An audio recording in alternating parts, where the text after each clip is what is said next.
Hi, my name is Sam. I'm the owner of Professional Fleet, and today we're going to show you how to do a visual, used car inspection.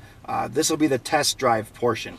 I feel this is like the most important part of a used car inspection, because on this test drive we're going to be listening and trying to find things that will direct us where to go and what to check once the vehicle's in the shop and for our mechanical inspection. We're going to want to listen for noises, see if they feel any vibrations. We're looking for service engine lights, ABS lights, airbag lights. Check all of our gauges. Want to make sure gauges are working correctly. Make sure the vehicle is heating up correctly. Check our fuel gauge. Any gauge or accessory that we're going to use in the future, we want to make sure it works before we buy the car. So we're going to kind of go through. Want to roll all of our windows up and down, all the way down, all the way up, so we can check and make sure those work. Make sure all your door locks go all the way up and all the way down, and every one of them locks and unlocks. Check your power mirrors. Make sure those all work in all different directions, so we know the mirrors are good. And I want to check the cruise while we're on our test drive. Check your wipers. Make sure the wipers work correctly. Go through and check your heating and AC systems. Make sure defrosters work.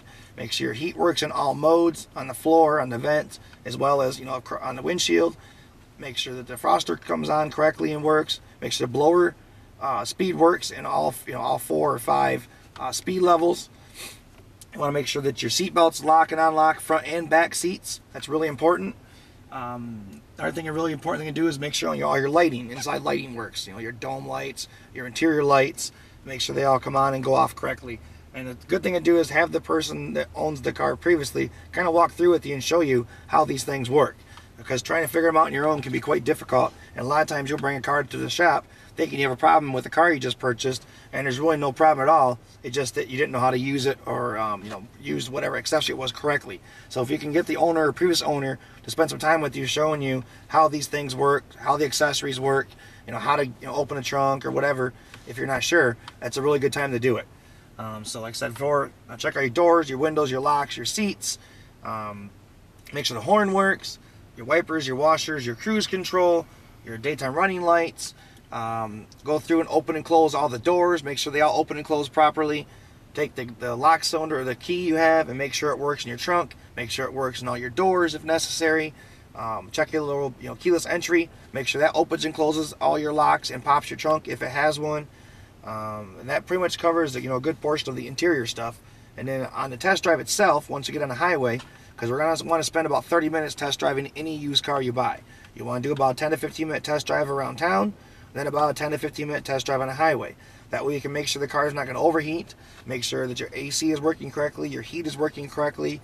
You can check your speedometer, make sure that's working correctly. You want to look for any kind of drifts or pulls.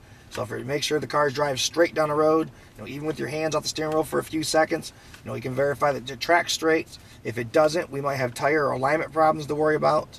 We're going to want to listen for any noises or vibrations or rubbing, anything, exhaust noises, engine noises, any type of a noise that may seem out of place or doesn't seem normal to you, or the kind of abnormal noise. That way when we get it back to the shop and up in the air, we can go through and do a really good in-depth inspection on the vehicle, and it'll kind of key us in on those areas. The test drive itself, a lot of times we can pass or fail a vehicle just on the test drive alone. And so right now we're jumping on the highway. We want to get the vehicle up to speed at 55 to 70 mile an hour, and just make sure everything feels right, sounds right. Make sure the transmission shifts correctly. You can downshift it from 3rd back up to 4th. Just make sure everything moves correctly. Check our wipers while we're on the road. Make sure those all function correctly. Make sure your washers work. Just kind of do a good visual and feel of the vehicle.